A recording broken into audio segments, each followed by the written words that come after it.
क्या आपने भी कभी शिव मंदिर के बाहर विराजे नंदी के कान में अपनी इच्छा बताई है? ऐसा क्यों करते हैं? भगवान शिव और नंदी की आखिर कहानी क्या है? चलिए जानते हैं। प्राचीन काल की बात है। कैलाश पर्वत पर भगवान शिव ध्यान में लीन रहते थे।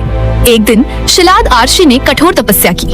उनकी केवल एक ही इच्छा थी, मुझे ऐसा पुत्र मिले जो मृत्यु से परे हो, जो सदा धर्म और शिव भक्ति में लीन रहे। शिव प्रसन्न हुए और वरदान दिया।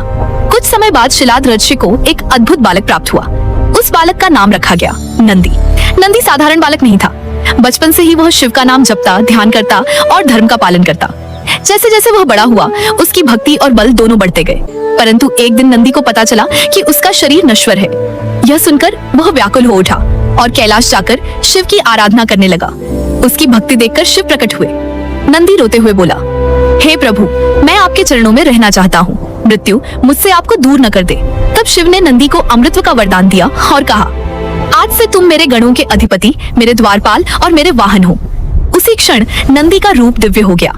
वह महान बलशाली बैल बना और शिव के समीप स्थान पाया। आज भी नंदी सदैव शिव की ओर मुंह के बैठा रहता है, क्योंकि वह एक ही बात जानता है, प्रभु से दृष्टि हटे तो जीवन का अर्थ ही समाप्त हो जाता है। इसलिए कहा जाता है, पहले नंदी के कान में अपनी इच्छा कहो, क्योंकि सच्चा भक्ति भक्त की बात भगवान तक पहुंचाता है। नंदी केवल वाहन नहीं, भक्ति, धैर्य और निष्ठा का प्रतीक है।